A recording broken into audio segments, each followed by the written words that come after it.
Whelan Presley Funeral Home and Crematory have been serving Quad City families and veterans since 1889. Whelan Presley Funeral Homes are located in Rock Island, Milan, and Reynolds, and are proud supporters of WQPT.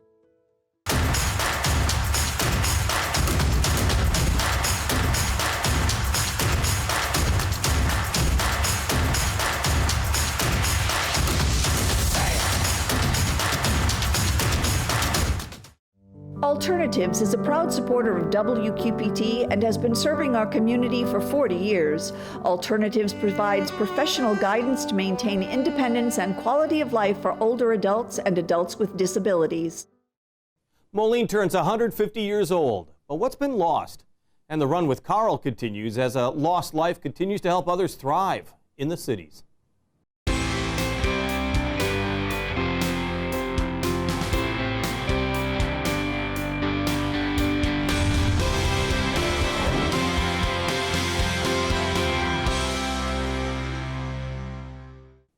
A Labor Day weekend tradition will help another generation of students in the cities, making sure Run with Carl is a success. That is coming up. But first, Moline is marking its sesquicentennial by celebrating what's old and what's new in the city. But what about what's lost?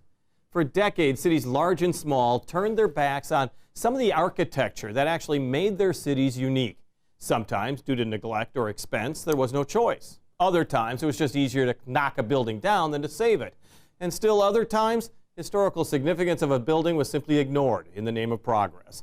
Over the last 150 years, Moline has seen all three, and the Moline Preservation Society has tried to find a remedy to it. Preservation Society board member Barb Sandberg talked to us about what's been lost and what's been saved. So we're talking about Moline's 150th, the sesquicentennial, but let's be honest, the city's much older than that. That's just when it was incorporated. There's a lot of history in 150 years. There's a lot of history, and yes, it was additional 50 years before we got to this point. Yeah. But during that time, it was pretty much a frontier town, and they founded in 1848. They actually just got, determined that it was a town in that point. But it had no leadership of any kind. It was just basically everybody for themselves, if you will. So 1848 was a good time to actually bring in the mayoral type government. They were in desperate need of clean sanitation. They'd had a cholera epidemic, and it cost 44 lives, I understand, in the historical records. So when John Deere got in there as the second mayor, one of the first things he did was make sure that they covered the sewers. Hard to believe that was open, but back in that day, that was the way things went. Well, and back in that day, the city wasn't above the bluff. It wasn't above the hill. It was all right along the river, which I think a lot of people don't realize. Absolutely. In fact, many of our homes, where the business district is now, a lot of the early homes were in that area, much like Rock Island is, in the lower level there. But after the 1900s, well, then things all pretty much changed, and the housing went up on the bluffs, and the industrial and the commercial stayed down below. And we really don't have that many signs of what life was like way back at the beginning down along the riverfront. I mean, even as you pointed out, Deere and the industry and all those red brick buildings that were downtown, many of those are lost as well. Sadly, yes. Some for a reason because of the change in the way manufacturing went. A lot of them came down at that particular era. But also because of the fact that there was a tremendous amount of traffic with trains. And now we're talking trains, and we're in Iowa, a tremendous amount. And even on our own tracks here, we sometimes get delayed for trains. So a lot of the commerce that was down along the riverfront moved the other side of the railroad tracks. And that changed the development area down there considerably at that time frame. And when you think of Moline, I mean, it really does generationally change. As you were pointing out, you started off with housing and like an old West community, all wood buildings way back in the mid-1800s. Then you get into this industrial area where you have Deere and you have these big brick monoliths all throughout the area. Then you had I-74 going downtown, and now you have this whole new renaissance. We're talking about a new Moline for downtown, especially over the next 10, 15 years. It's important for the city not to turn its back on the history as well. Is Moline getting better at that? Yes and no. when we look at the courthouse and all the scrambles of trying to save the courthouse, preservation it seems like it's always a struggle. Even though we proved that it's economically feasible, had we lost the historic block, and there was a potential for that to become a great big parking lot for the Civic Center, or the Mark as it was at the time. Now we see the economic development has been so positive down there, but yet still we lost the Collector Center, and that was a very positive building at the time, but they said, no, if it's the building is down, an empty lot will sell much faster. That's been 6 years ago. Well, and there was also talk, if I remember correctly, that they were going to turn the Collector Center into a boutique hotel. So there were opportunities, they just never came to fruition. And that's got to be one of the biggest things as far as the preservationist is concerned, is that the building also has to be viable. It can't just be a pretty piece of art. It has to be used in some ways, or else there's a good chance it doesn't get saved. Well, we're looking at the Carnegie Library. Very concerned that that's sitting there vacant. The potential for that has so many opportunities. The neighboring Dispatch now has lost part of its building. The part where the big equipment was, the presses and all, has come down.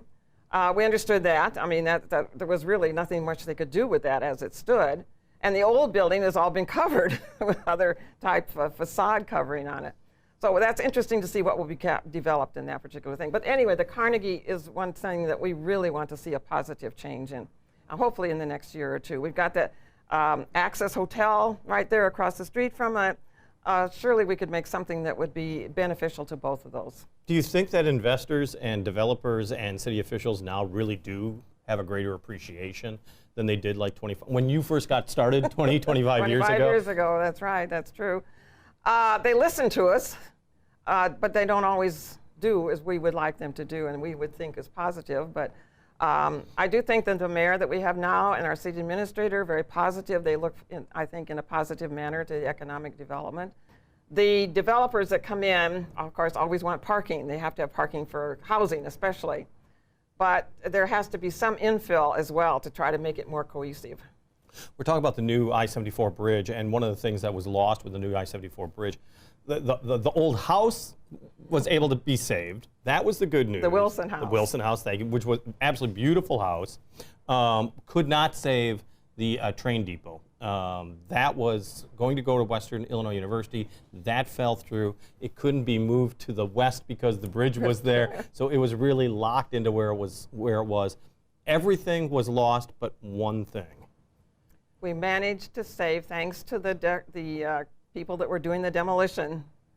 They asked us, they could see that we were very sad the morning we came down there to watch it all come down. They said, well, is there something that you would like us to save? And we looked at one another and we said, could you save the clock?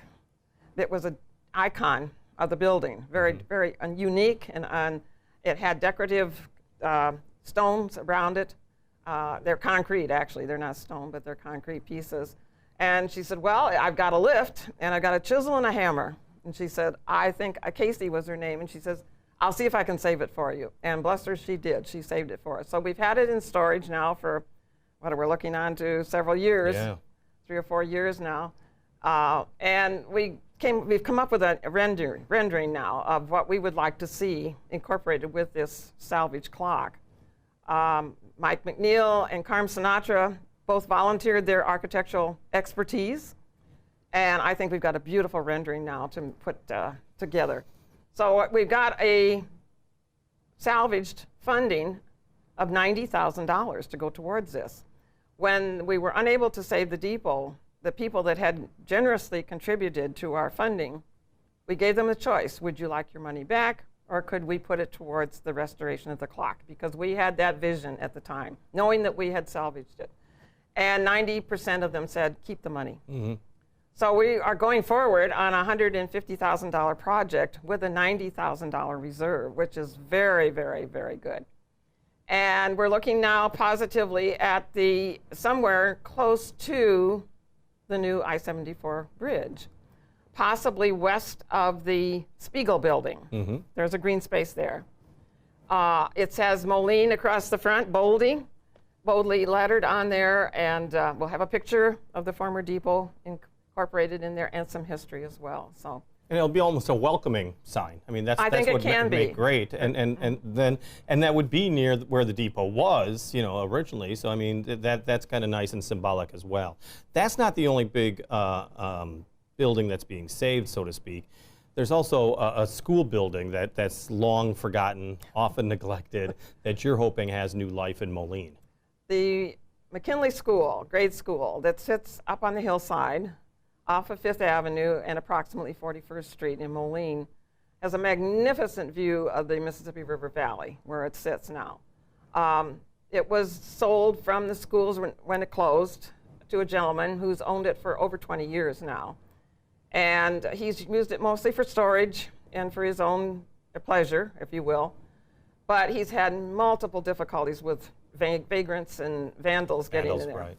Breaking windows, actually even bringing ladders and climbing on the roof. And the neighbors have constantly been calling the police, of concerns because of danger for somebody getting hurt there. And then about a year and a half ago, they set fire inside of it in several different places. Fortunately, again, the neighbors saw the smoke or smelled it, I'm not sure which, but anyway, the fire department got up there and the damage was minimal compared to what it could have been had nobody been aware of what was happening up there. So the city said, they've been working with the gentleman over the years to try to help him secure it with lights and so forth and so on, but obviously that just was not working. And their suggestion was to sell that, for him to sell the property, and the city had a very good interest in that property. So there was finally a legal agreement, and the city now does have ownership of the property. And that's huge because if the city has ownership, then the likelihood of it being torn down is diminished, but also the chance that you have a greater input in how it will be used. What do you hope that building could be used for? Well, the neighbors that sit up on top of the hill were concerned when they heard sort of a back talking, maybe we could tear down the school and put up a great big high-rise there, condominiums. And they all said, no. Then those of us on top of the hill would completely lose our views, and our quality of life would be changed completely on that. So there was a great meeting that was held with neighbors and the city officials, and everybody agreed that let's see if we can't do something with the school. And other schools have found that they can be adapted into housing. And certainly the view from up there would draw, I think, you could put high-level condos up there. Well, I mean, if you look at it, at the old Moline High School, they did that. You look at Garfield and Moline, so that has happened. So you're feeling better, at least, from a historical perspective for the city of Moline? Considering that was my grade school, yes. There you go. I have a personal interest in it, if you will. There's also what used to be an athletic field down along parallel to 5th Avenue that could be cleared. It's now overgrown, but and additional housing could be put down in that area as well. So I think there's a great potential. I think that also Allendale, no, I beg your pardon, there was another school, the Manual Arts Building. This gentleman also owned that, and that's just above the city's police station, what used to be police station, fire station. Now I guess it's totally just a fire station on the hillside there. It was part of the old high school. Manual Arts was part of the training, and the students went over there for their additional training. This gentleman, like I said, has also owned that property, and the city has also acquired that as well. So we're looking for adaptive reuse of that building as well. Our thanks to Barb Sandberg, a member of the Moline Preservation Society, as we continue to look back at big moments in the city's sesquicentennial year. Our Laura Adams is also all about looking ahead, especially when it comes to the fun events that you can enjoy in the cities with your family and your friends. Here's Laura, Out and About. This is Out and About for August 26th through September 1st. Moline celebrates 150 years with a week of events through the 29th on River Drive in downtown Moline, while the Quad Cities Davenport Speedway World of Outlaws takes place through the 27th. Or be in the audience for RME's Live at 5 Crooked Cactus on September 2nd. It's time for the World Series of Drag Racing at Cordova International Raceway through the 28th, and it's free family fun at Farm Days in the Village on the 27th starting at 10. Bishop Hill's 9th annual Chautauqua in Village Park is on the 27th and 28th, and Ballet Quad Cities presents Ballet on the Lawn at the Outing Club on the 28th at 1 and 3. Vets on the River, the all-Corvette car show in LeClaire takes place the 27th at 10:30, while the Milan Harvest Festival, a family-friendly event, runs September 1st through the 5th. The Mississippi Valley Blues Society Summer Concert Series present John Raish and Doggin' Out at Quinlan Court on the 1st from 7 to 9. Thursday Night Groove at Schwiebert Park present Wicked Liz and the Belly Swirls on the 1st at 7. On stage, Disaster the Musical continues to entertain at Circa 21. The comedy Leave in Iowa provides belly laughs at Richmond Hills Players in Geneseo through the 27th, and the Christmas Letter Writing Club at Playcrafters runs through the 28th. For more information, visit WQPT.org. Thank you, Laura. Jenny Lynn Stacy has kept herself out of the music scene for the past 2 years, but she just posted on Facebook that she thinks it's time to come back after a lot of time growing and working on herself. We already had caught up with her when she performed one of her originals at the Black Box Theater in Moline. So here's Jenny Lynn Stacy with Nothing to Lose.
Jenny Lynn Stacy with Nothing to Lose, performed at the Black Box Theater in downtown Moline.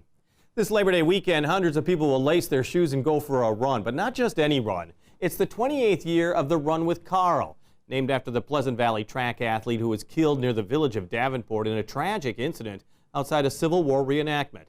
For years, the run has raised hundreds of thousands of dollars for student athletes, and it continues to do so today. We talked with one of the organizers, Hannah Thompson, about the good that it does in the Quad City community. So this is going to be the 28th Run with Carl. I mean, it's take me back and tell us about the legacy, yes, because it's a tragic story, but what a great outcome it's become. Yes, there's been a lot of, I think, beauty and a lot of silver linings that have come in the last 28 years. So after Carl's tragic passing in 1994, the Schillig family put together a race to memorialize him and his life, and they ran that race for 20 years. It's always been at the Life Fitness Center. Labor Day weekend, it is, as far as I know, the longest standing Labor Day tradition in the Quad Cities, which we're super proud of and love to really talk that up as we are promoting the race, because it's just a really fun, easy way to spend your Labor Day, whether you run or want to volunteer, because I myself am not a runner. So participating in any kind of way. But it's been around, obviously, since the 20 years that the Schillig family participated in and held and organized the race themselves. And then Peavey and Bettendorf Foundations took it over. And we're almost at the 10-year mark where Peavey and Bettendorf have been organizing it themselves. And it's just had a really, I think, high level of impact within both foundations. Obviously, Peavey has a very large scholarship program. Bettendorf has a scholarship program, but also an innovative grant program. So there's just lots of opportunities that this money gets divvied up and used to help promote goodness in students and to show that they can give back to their community and that they're supported by the money that's raised by Run with Carl. Correct me if I'm wrong in regards to the scholarship program. It's not just like one scholarship year. Right. This follows a student for 4 years. Yep. That's incredible. Yes, they have to apply for the scholarship, I believe they have to maintain a particular GPA, be involved in band or choir, or particularly running, obviously, because Carl was a runner and was involved in his community in a variety of other ways too. So the Schilligs were very passionate about this being a highly impactful scholarship. So the student who is awarded the scholarship each year gets $1,000 for their 4 years at their university or college of choice. And they have to, maintain contact with the Schilligs and with the foundation to give them an update how they're doing. But every scholarship winner that I know, when I was in high school at Peavey, it was an avid runner that won the scholarship. She went to Iowa State University and still runs to this day and is very passionate about giving back to her community. So I know it's made a big impact on all the students that have received it. And I was going to ask you if you knew of any success stories, because I mean, there's, you hear that the money is going to certain students or that it is a scholarship program, but you never hear anything after that. Yes, absolutely. I would say there are, the scholarship obviously has been going for almost 30 years, so there are countless stories, but our favorite one is Jeff Paul, who was actually the first recipient of the Run with Carl scholarship. He was a classmate of Carl's, same graduating year, and he was the first winner. Since that, he ran in college, I believe. He is now a Peavey junior high teacher, and he comes to every Run with Carl. I don't know that he has missed one yet, and if he has, it's been very few. He's kind of our big inspiration story because he's Carl's age. He is still in the community, has a positive impact on students both in the classroom and on the track while running, things of that nature. He's a really good example of that success. Well, add to that is that it's also a coming together of the community, and to have a community member who is still in the community, that seems to speak well as well. And we're talking about more than just one race. You got a 5 mile, you have a 5K, you do have a kids fun run. We do. So there's a lot of different opportunities. Yes, it is a very, very fun and full morning. As you just mentioned, we have the different race types. Our favorite is obviously the kids' half-mile run. They do up and back on Middle Road, and it's a blast. They're all very competitive and sprinting their little hearts out. But yes, for all types of runners, if you like 5Ks, we've got that option, a 5-mile run. For those who like a little bit longer distance, if you've got littles that you want to push in a stroller, we love that too. Just kind of a whole very family-friendly event. Tell me about not only the event, but the need for volunteers, because any organization can only survive with the volunteers that come out to help. Absolutely. It's a big day, like I've said.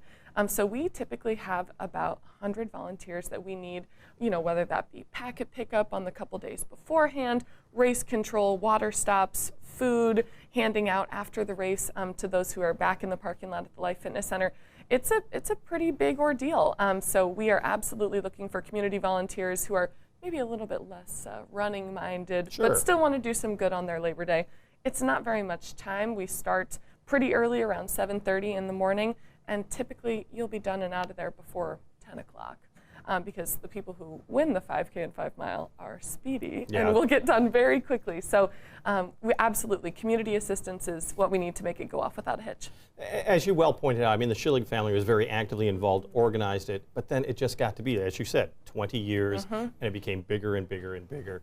And it was great that, because there was a fear that the race was going to be lost, and then Peavey and Bettendorf joining forces to make sure that does continue.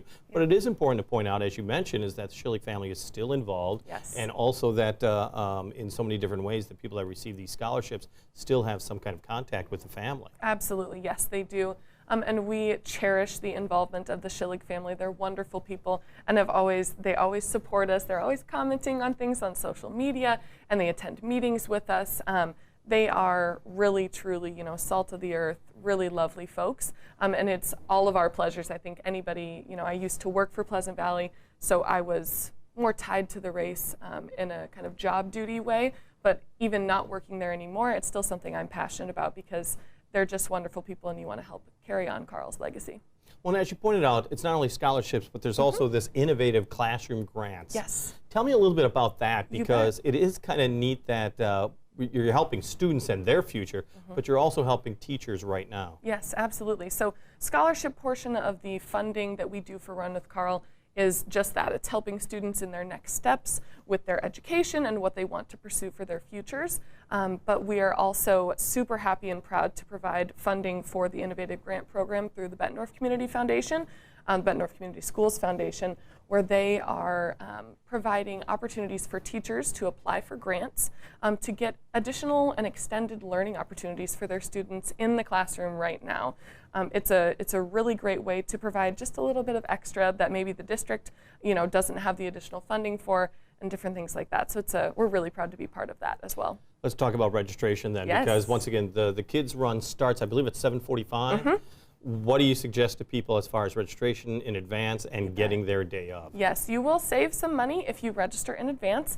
All of our registration, whether it be for the runs or for volunteering, is through our website, which is runwithcarl.com. We try to keep it easy for everybody. So we will be there all morning. Registration right now is running, I believe it's at $35 right now still for the 5K and 5 mile, and then Kids Run registration is only $10. So we try to make it as affordable as we can for families to participate with everybody. We want the whole family to come out, grandma, grandpa, mom, dad, siblings, whoever wants to come. And if you don't feel like running, volunteer with us. And if you don't feel like anything, just come and hang out with us. We'd love to have as many people there as possible. Run with Carl is September 5th outside the Life Fitness Center in Bettendorf. The Kids Run starts at 7:45, and you can register for the runs and get any information that you want by simply going to runwithcarl.com. On the air, on the radio, on the web, on your mobile device, and streaming on your computer. Thanks for taking some time to join us as we talk about the issues on the cities.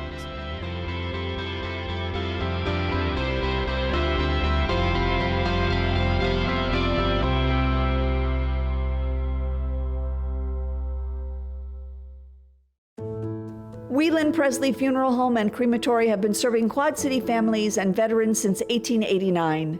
Whelan Presley Funeral Homes are located in Rock Island, Milan, and Reynolds, and are proud supporters of WQPT.